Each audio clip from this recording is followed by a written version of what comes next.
Hello. Kumusta? May adlaw ka nung tanan, mga kaigsunan, mga kasampyak. So here we go again, buhay Amerika Duterte loyalist. Magaingon nga, kung adunay nahidugmo tungod sa tumong kakapuyog kaluya, ang imong mga pulong may magadasig kanya sa pagtindog. So mga kasampyak, kung saan man kayo sa mundo, sana ay nasa mabuti kayong kalagayan at ang iyong buong pamilya, mabuhay po tayong lahat. God bless po. So ito yung lagi kong sinasabi na your health is your wealth. Kasi aanhin natin ang yaman nitong mundong ito. Kahit ikaw pa, pinakamayaman sa buong mundo, pero meron kang mga debilitating illnesses, ganun. Meron tayong mga contagious diseases, mga life-threatening diseases. Ibaliwala ang yaman nitong mundo. So, yung real riches natin na as always, good health lang tayo at intact yung family natin, ganun. So, time check, it is now 2:26 in the morning, 10th of December na po, Tuesday, 2024 dito sa Brooklyn, New York as of this recording. So mga kasampik, ano pa pwede natin pag-uusapan? At pala, before anything else, kayo mulit-muli kung inanyayahan na magsampyak man lang itong munti kong channel. So ang pag-uusapan natin, di ba, alam naman natin yung mga kaganapan, mga pangyayari dyan sa Pilipinas, yung mga kalaban ng mga Duterte, mga detractors, ganun, ayaw na nila makabalik itong mga Duterte, sinisingle out na nila, kung kaya itong mga demolition job nila, ginagawa nila talaga. So kung kamakailan lang, nagsasabi itong KOGC, di ba? KOGC, I'm sorry, itong Iglesia ni Cristo, na sinang-ayunan nila yung sinabi ni Bongbong Marcos na wag na ipa-impeach si Inday Sara, VP President Inday Sara Duterte, dahil meron tayong mga problema na hindi talaga makakatulong.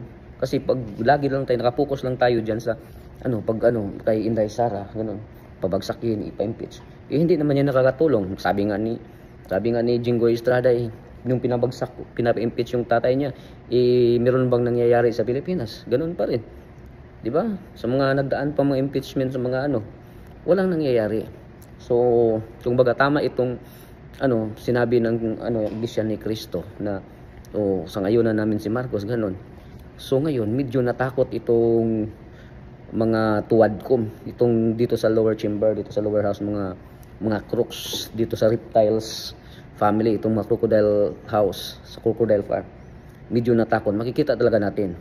Kasi kahit sinabi ng mga batikang mga analyst na yung mga katulad ng Iglesia ni Cristo, ganun, hindi naman naka-epekto sa mga voting system, ganun. Hindi daw kasi itong Iglesia ni Cristo daw, kung sino daw yung majority na sa mga sambayan ng Pilipino, sumabay lang daw sa Agos, ganun. No, hindi. Itong Iglesia ni Cristo, kakaiba sila. Kasi pag yung sinabi ng pinakamataas nila, yung pinaka-leader nila, yung pinaka-head nila, sinang-ayunan o sumusunod talaga itong mga members nila. 'Di ba? Baka si Katunying lang yung hindi sumusunod, ganoon. Alam naman natin na talaga siya. Tuta siya ni Liza Tanas, ni Tarsier. Pero ang Iglesia ni Cristo, ang kabuuan ng Iglesia ni Cristo, sumusunod yan talaga sa kung yung mandate or yung nasa pinaka-head nila, yung utos, gano'n. So ngayon, nakikita natin itong mga tuwadkom sa pamumuno ni Chihuahua. Medyo matamlay si Chihuahua ngayon. Makikita talaga natin na may mabigat talagang kasi di ba yung mga para mag-sign sila, magpirma para ma-fast track itong nila, na para hindi na sa usual na pag iimbestiga yung sa trial, gusto nila ma-fast track doon na talaga, doon kasi short of time na sila, so doon na sa Senado pero parang hindi sila makakuha ng numero diyan, kahit alam naman natin na lahat sila nag-hallelujah diyan kay Tambaluslos. Ang problema nila, natakot sila sa KOGC, dito sa Iglesia ni Cristo, kasi alam naman natin na lalo na yung mga re-electionist, pag sumasalungat sila sa Iglesia ni Cristo, so paano sila pag magpa-endorse o sa so yung mawawalan sila ng boto, kaya natakot sila. Itong mga batikang analyst, sabi nga lang daw, wala lang, hindi. Di ba ang Iglesia ni Cristo, di ba, ilan yung members nila? Pag sa Pilipinas, siguro meron sila mga 2.8 million members, so siguro as of 2018 ba yun? So siguro ngayon meron na silang mga 2 million members dyan lang, 2 million or more. Pero sa kabuuan siguro meron na silang around the world, meron na siguro sila mga 10 million members. Kasi itong KOJC nga, Kingdom of Jesus Christ ni Pastor Kibuloy sa whole world, meron na silang mga 5 to 8 million na members. So di natin alam kung sa ilan yung mga boboto diyan sa Pilipinas at sa ibang bansa. So marami na nga, paano na yung Iglesia ni Cristo, di ba? So hindi natin, wag yung parang in-mind conditioning nyo lang, Yamas, itong si Ronald Yamas, makayelo din to Hindi, wag mong baliwalain yung Iglesia ni Cristo kasi malakas talaga sila. Nakakapagpanalo sila ng politiko. So tapos lagi nilang lalo na to si Castro na convicted. Laging may mga tira birada kay Inday Sara, ganun. Meron sila before sila may sila nag-session doon sila sa Tuadcom, sila si Akop, ganun. Lahat sila may mga tirada kay Inday Sara, ganun. So para sa akin mas maganda pa nga pag subukan nyo talaga na ipa-impeach talaga si Inday Sara, nyo talaga. Ayaw ko ma-impeach si Inday Sara, pero gusto ko yung ipupustro nyo talaga yung plano nyo para magkaalaman, para malalaman ng kasi niluloko itong mga sambayan ng Pilipino. Kasi akala nila pag lang yung mga ordinaryong Pilipino lang na walang alam, sasabihin talaga na kurakot talaga si Sara, o yun yung mga balita sa mainstream media, yung mga bayaran dyan sa social media. So pag sinasabi nila, si Inday Sara may tinatago, tingnan mo yung sa confidential funds may yung mga piatos dyan, ba yan? Tapos may mga daw sa receipt daw, pabalik-balik yung mga pangalan, ganun.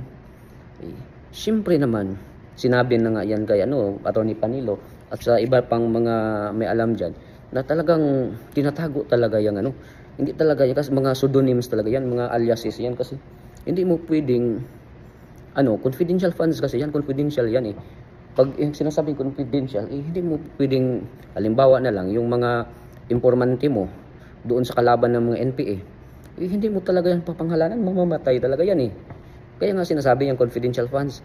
Lahat ng mga mga nandyan sa gobyerno, halimbawa itong mga mayors, mga congressmen, ganun. Lahat ng mga ganyan, mga governors, ganun. Congressmen, meron yan silang mga confidential funds, di ba? Pero ba't sinisingle out si Inday Sara? At saka lahat yan sila, halimbawa ang mayor merong confidential funds. Halimbawa may mga kidnappers or may mamamatay tao, tapos tumakas sila. So para mo talaga, ma-fast track mo talaga, pautusan mo tong mga pulis. Yung pira halimbawa kakain sila sa karinderya, ganun, kung saan sila, tapos sasakay sila ng mga sasakyan, maggas pa sila, ganun, walang mga resibo, ganun. So yan yung ikakaiba kasi yung confidential funds. Hindi yan katulad ng pag mag-audit yung ang COA, hindi yan katulad sa mga kakaiba ang confidential funds. So hindi mo talaga pwedeng yan, mga pseudonyms talaga yan. Pero hindi ibig sabihin na kinukurakot yan Yun pa mga Duterte na proven and tested na yan. Ganun ba? Pag-usapang confidential funds, paano si Marcos? Si Marcos, yung presidente, may malaking confidential funds. Yung sa kanyang confidential funds, umabot nga ng almost 3 billion ba yun? Mga 2 billion plus. Tapos, meron pa siyang intel funds or intelligence funds na 2 billion plus. So, in total daw, mga umabot ng 4.56 billion. Lahat yung mga fundings ni ni Bongbong Marcos. So, bakit hindi natin pwedeng yan? I-check natin kung i-check naman natin si Inday Sara. So, i-check muna natin si Bongbong Marcos kung ano ang ginagawa niya sa confidential funds niya. Wala tayong naririnig. Diba? Hindi kasi, itong talagang mga tuwadcom, itong mga congressmen natin, congresswomen, gusto lang talaga nilang magpalabas ng para i-mind conditioning itong mga ordinaryong tao. Kasi akala nila, bubo na tayong lahat mga Pilipino na, meron talagang corruption, ganun. Pero wala. Gusto lang talaga, so ngayon, pag ganun, i-file nyo na yung impeachment para magkaalaman. Diba? So siguro sa legal counsel, sa defense counsel, baka si Sal Panilo or si Tatay Digong, gano'n. Pero nagsabi si Congressman Marcolita, pwede siyang isama diyan. Nag-request siya, gano'n. Di ba pumunta siya sa Davao, gano'n. So basta ako nagpapasalamat talaga ako na itong lahat medyo much clearer. Ang ano talaga na to, much clearer picture, a big picture talaga na gustong pabagsakin talaga nila si Inday Sara. Kung kaya sinisingle out nila. Pero yung maano talaga nila, maluloko lang din nila itong mga Pilipino na mga ordinary na hindi talaga nagsaliksik, walang alam about confidential funds, ano. Kaya itong itong bansa natin hindi talaga aangat kung ganito talaga ang mga nangyayari. Inangat na tayo nung panahon ni Tatay Digong. Yung continuity yan, unity, wala na. Kasi meron mga iiba dyan na ang vested interest, yung pansarili lang nila. Tingnan nyo yung mga tulpo. Dati bilib na bilib ako sa mga tulpo. Ngayon, tingnan mo yung mga galawan nila. Katulad na rin ni Erwin Tulfo. Tingnan mo. Para sa kanya convicted talaga si Inday Sara. Ganun. Mga tirada niya naghihimod talaga. So ano bang plano mo, Erwin Tulfo? Gusto mong mag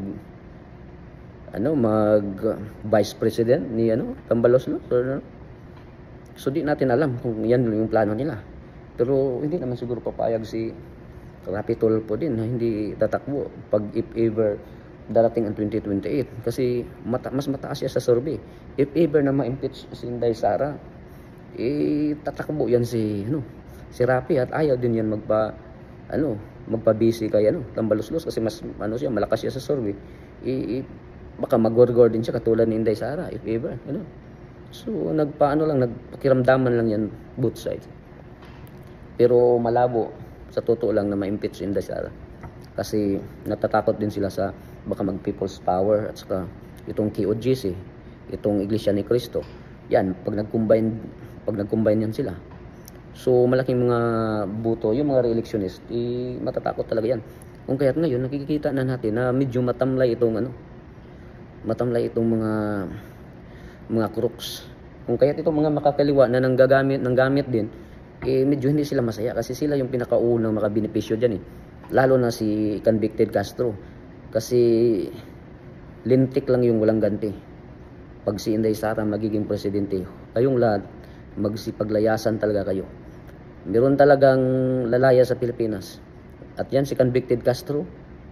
Nako, kung nakalusot ka ngayon sa kaso mo, kahit convicted ka na, pag si Inday Sara na presidente, maghihimas ka ng rihas. Pusit na tandang pusit. Nakakabisit kasi at nakakasama din na itong mga binuto natin, nilagay natin diyan, puro mga kawatan di ba? At ang mga ginagawa din nitong mga tulonggis diyan sa Congress, nagtatago sila para mas madali silang mananalo. Ako ay pinupunduhan nila at doon sila sa mga party list nagtatago kasi hindi natin alam yung mga nominee dyan.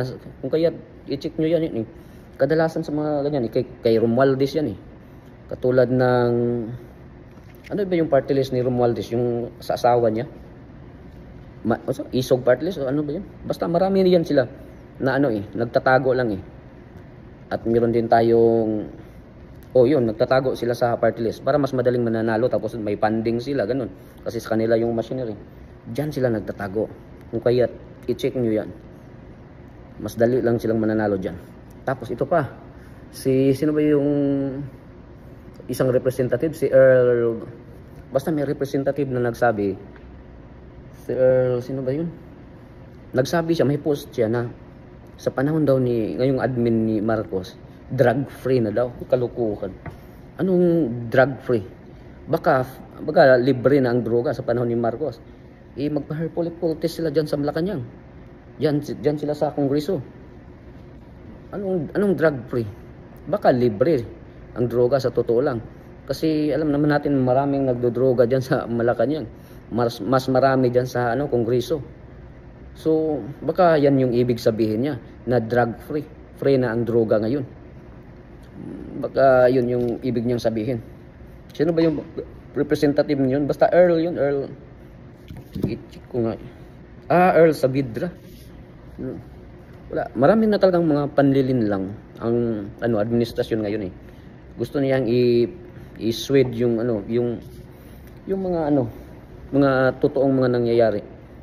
Gusto talaga nilang Kung kaya't kayo mga kasampi, mga kababayan, dapat na ano tayo magmasid-masid talaga, hindi lang makinig sa mainstream kasi kadalasan sa mainstream mga bayad yan eh.